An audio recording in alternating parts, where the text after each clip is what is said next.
दोस्तों,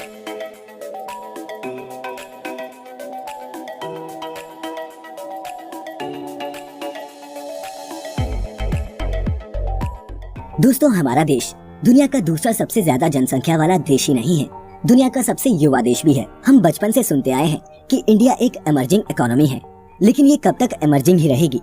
कई दशकों से हम खुद को डेवलपिंग नेशंस में तो गिनते आ रहे हैं, लेकिन डेवलप हो नहीं पा रहे। वहीं दुनिया के कुछ बेहद ही छोटे देश हमसे 50 साल आगे भविष्य में जी रहे हैं। और दोस्तों, आज हम बात कर रहे हैं जापान की।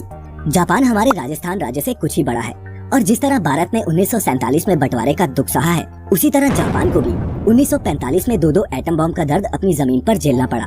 फिर भी जापान की टेक्नोलॉजी हो या एजुकेशन, एटिकेट्स हो या फिर इनोवेशन, उसका मुकाबला हम भारतीयों के बस की बात क्यों नहीं। नहीं, इसका कारण जापानियों का बेहद मेहनती होना नहीं है, ये एक मिथ है।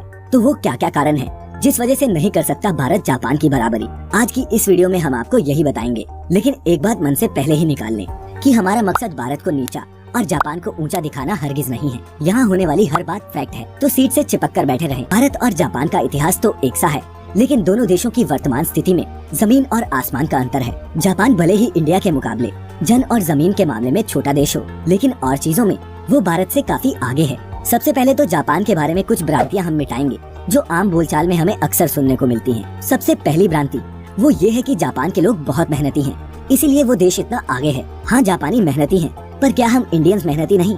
OECD के इन स्टैटिस्टिक्स के मुताबिक अगर हार्डवर्क ही तरक्की का कारण होता तो मेक्सिको को सबसे ज्यादा विकसित मुल्क होना चाहिए था। 2015 के इन आंकड़ों के मुताबिक यहाँ जापान के वर्कर्स ने सालाना एवरेज 1719 घंटे काम किया, वहीं मेक्सिको के वर्कर्स ने 2200 से भी ज्यादा घंटे औसतन काम किया। इससे एक बात सिद्ध होती है कि मेहनत कितनी की जाए, इससे ज्यादा कहाँ की जाए ये ज्यादा मायने रखता है। ये भी कहा जाता है कि जापान अपने एक्सपोर्ट बिजनेस से डेवलप हुआ है। जापान जितनी चीजें इम्पोर्ट करता है उससे ज्यादा एक्सपोर्ट करता है। इसे ट्रेड सरप्लस कहते हैं, लेकिन ट्रेड सरप्लस और देश की तरक्की का कोई डायरेक्ट रिलेशन नहीं है। उदाहरण के तौर पर रशिया का ट्रेड सरप्लस 41 बिलियन डॉलर से ज्यादा है। ईरान का भी ट्रेड सरप्लस 21 बिलियन डॉलर है, जबकि अमेरिका और यूके जैसे देश ज्यादा एक्सपोर्ट नहीं इम्पोर्ट करते हैं। यहाँ यूएस का ट्रेड डेफिसिट, जिसका मतलब होता है कि एक्सपोर्ट से जितना ज्यादा इम्पोर्ट किया हो, 500 बिलियन डॉलर है। वहीं यूके का ट्रेड डेफिसिट 91 बिलियन डॉलर है। अब आप ही बताइए, ज्यादा डेवलप्ड कौन से देश हैं, रशिया, ईरान या फिर यूके, यूएस? तो इन भ्रांतियों को मिटाने के बाद अब आते हैं असली जवाब की तरफ कि आखिर क्यों जापान भारत से ज्यादा विकसित है। कैमरा से कैलकुलेटर तक, रिस्ट वॉचेस से प्रिंटर्स तक और बाइक से कार्स तक, जापानीज प्रोडक्ट्स अपनी क्वालिटी के लिए दुनिया भर में बिकते हैं। जापान ने अपने प्रोडक्ट्स की क्वालिटी और डिजाइन आर्ट कई साल लगाकर परफेक्ट किया है। 19वीं सदी में जापान ने रिसर्च और डेवलपमेंट में भारी निवेश किया। एक छोटे से देश के लिए जिसमें एग्रीकल्चर लायक जगह की भी कमी हो के लिए फास्ट इनोवेशन जरूरी भी थी। जापान ने सिर्फ अपनी मार्केट ही नहीं, यूरोप और अमेरिका की मार्केट और कस्टमर्स को भी समझा और उनकी जरूरतों के हिसाब से ड्यूरेबल प्रोडक्ट्स देने की कोशिश की। यही कारण है दोस्तों कि आप दुनिया में कहीं भी हो, कोई न कोई कॉस्ट इफेक्टिव, ड्यूरेबल और प्रिसाइज जापानी प्रोडक्ट आपको अपने आसपास देखने को मिल ही जाएगा। एक समय पर टोयोटा का, जो एक जापानी कार मेकर है, का अमेरिकन कार मेकर्स मजाक उड़ाते थे, और आज टोयोटा दुनिया में सबसे ज्यादा कार बेचने वाली कंपनी है। जापान में हाईटेक टॉयलेट्स बहुत पहले से ही चलन में है। ये हाईटेक टॉयलेट्स आपका ब्लड प्रेशर, शुगर, शरीर का तापमान सब कुछ अपने आप ही चेक कर देते हैं। दोस्तों, ऐसे कई प्रोडक्ट्स हैं जिन्हें आप अब भी इनोवेशन मानेंगे, लेकिन वो जापान में कई दशकों से इस्तेमाल में आ रहे हैं। जापान रोज इनोवेशन के जरिए नई तकनीक दुनिया के सामने लाता है, जबकि हमारा देश टेक्नोलॉजिकली अभी करीब दूसरे देशों पर ही निर्भर है। जापान में 210 किलोमीटर प्रति घंटे की रफ्तार से चलने वाली बुलेट ट्रेन है, जो 1964 में ही आ गई थी।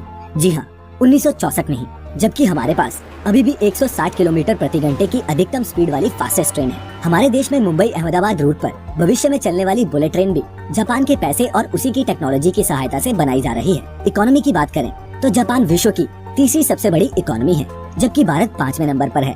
जापान में यहाँ औसतन व्यक्ति सालाना 36 लाख रुपए या फिर महीने में 3 लाख रुपए तक कमाता है। वहीं भारत में प्रति व्यक्ति सालाना आय 1.5 लाख रुपए के करीब है। दोस्तों, इसका मतलब है कि एक जापानी एक महीने में ही एवरेज इंडियन की 2 साल की कमाई के बराबर कमा लेता है। तो इतना बड़ा फर्क आखिर है क्यों? इतने छोटे से देश की इतनी बड़ी इकोनॉमी हुई कैसे? एक उदाहरण की मदद से आप ये बेहतर समझ पाएंगे।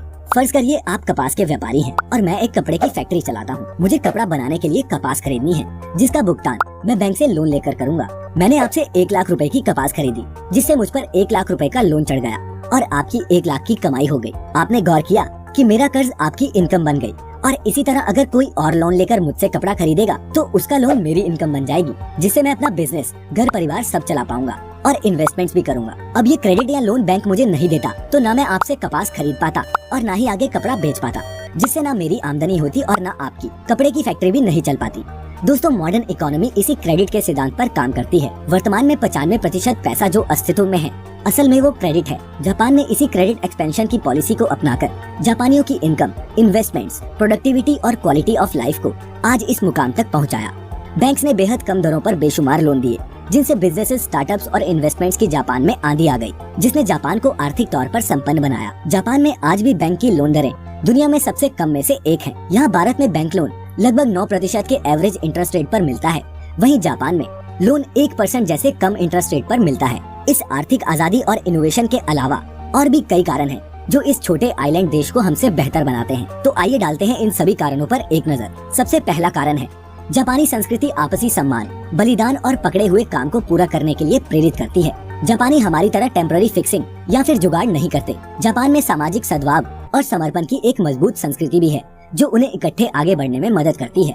हम यहाँ मंदिर, मस्जिद से लेकर फिल्म रिलीज होने जैसे विवादों से जूझते रहते हैं और इसीलिए डेवलपमेंट की बात कोई करता ही नहीं और ना कोई सुनना चाहता है। नंबर 2, जापान का एजुकेशन सिस्टम इंडिया से उलट बेहद कारगर है। जापान के स्कूल्स में साइंस और मैथ्स पढ़ने से पहले बच्चों को समाज के लिए एक अच्छा इंसान बनने की ट्रेनिंग मिलती है। जापानी स्कूल्स में जब तक बच्चा 10 साल का या फिर ग्रेड 4 में नहीं पहुंच जाता तब तक उसका कोई एग्जाम नहीं होता और इस दौरान उसे व्यवहार, शिष्टाचार, एटिकेट्स और मैनर्स सिखाए जाते हैं, जिससे वो आगे चलकर एक सभ्य मनुष्य की तरह बर्ताव करे। दोस्तों, आपको जानकर हैरानी होगी कि जापान में स्कूल्स की सफाई खुद बच्चे ही करते हैं, जिससे वो दूसरों के काम की इज्जत करना सीखते हैं। जहाँ एक और जापान का एजुकेशन सिस्टम पूरी तरह इनोवेशन को बढ़ावा देता है, वहीं हमारे देश में एजुकेशन का एक ही ऑब्जेक्टिव है और वो है लोगों को शिक्षित करना। यानी आपने पढ़ना लिखना सीख लिया तो आप एजुकेटेड हो गए। यही कारण है कि हमारे देश में लोग बड़ी बड़ी डिग्री हासिल करने के बाद भी बेरोजगार हैं और ऐसा इसलिए है क्योंकि उनके पास इंडस्ट्री के हिसाब से स्किल ही नहीं है, जबकि जापान में ऐसा नहीं है। जापान में लोगों को स्किल्ड बनाया जाता है, जिसके लिए उन्हें स्कूल में ही कई तरह की ट्रेनिंग्स और वर्कशॉप्स दी जाती हैं। जापान की इस डेवलपमेंट में तीसरा सबसे इम्पोर्टेंट फैक्टर है करप्शन। जापान में करप्शन ना के बराबर है। लोग अपने काम और अपनी सोशल रिस्पॉन्सिबिलिटीज पूरी ईमानदारी से करते हैं और ये किसी भी देश के आगे बढ़ने का एक मुख्य कारण हो सकता है। वहीं हमारे देश भारत में करप्शन तो जैसे बच्चे के पैदा होते ही उसकी नसों में भर दिया जाता है। एडमिशन के लिए घूस देते बाप को देखकर जो लड़का अफसर बनेगा वो खुद घूस कैसे नहीं लेगा। करप्शन यहाँ एक आम बात है। नंबर 4, जापान कभी किसी देश का गुलाम नहीं रहा और ये किसी भी देश की हिस्ट्री के लिए एक बहुत इंपॉर्टेंट फैक्टर है। इस चीज ने उसके लोगों को इनोवेशन के लिए एक सॉलिड बेस तैयार करने का मौका दिया। जापान ने कई देशों पर राज भी किया, जबकि दूसरी तरफ हमारा देश भारत अलग अलग ताकतों का 700 से भी ज्यादा साल गुलाम रहा है। नंबर 5, आखिरी और बेहद जरूरी कारण है जापान का R&D पर इन्वेस्ट करना। जापान अपनी GDP का 3% से ज्यादा हिस्सा रिसर्च एंड डेवलपमेंट को एलोकेट करता है, जबकि भारत तो GDP का पूरा 1% हिस्सा भी रिसर्च के लिए नहीं देता। किसी की टेक्नोलॉजी को हम रिवर्स इंजीनियर करके कॉपी तो कर सकते हैं, लेकिन नई इन्वेंशंस के लिए एक सपोर्टिव माहौल, नेटवर्क और R&D में ढेर सारी फंडिंग की जरूरत होती है। यहाँ तक कि चीन भी R&D में अब भारी निवेश कर रहा है। उन्होंने महसूस किया है कि बस बड़े पैमाने पर प्रोडक्ट्स और वर्कफोर्स का एक्सपोर्ट इकोनॉमी को हमेशा के लिए बनाए नहीं रख सकता। अंत में सबसे महत्वपूर्ण बात ये है कि जहाँ एक और हम भारतीय अपनी निजी प्रगति को ही देश की प्रगति समझते हैं, वहीं जापानीज देश की प्रगति को ही अपनी प्रगति समझते हैं। वहाँ के लोग हर काम को बड़े ही सिस्टमैटिक ढंग से करते हैं। इस सारी चकाचौंध के बीच जापान के मॉडल का एक डाउनसाइड भी है कि अब दशकों के विकास के बाद अर्थव्यवस्था स्थिर हो गई है, बर्थ रेट नेगेटिव है और डिप्रेशन और सुसाइड एक आम बात है।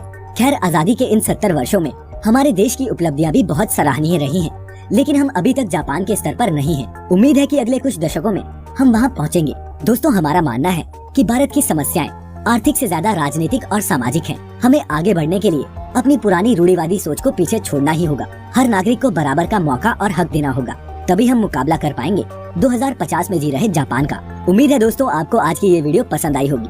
अगर आप किसी और देश के साथ भी भारत का कंपैरिजन चाहते हैं तो नीचे कमेंट्स में हमें जरूर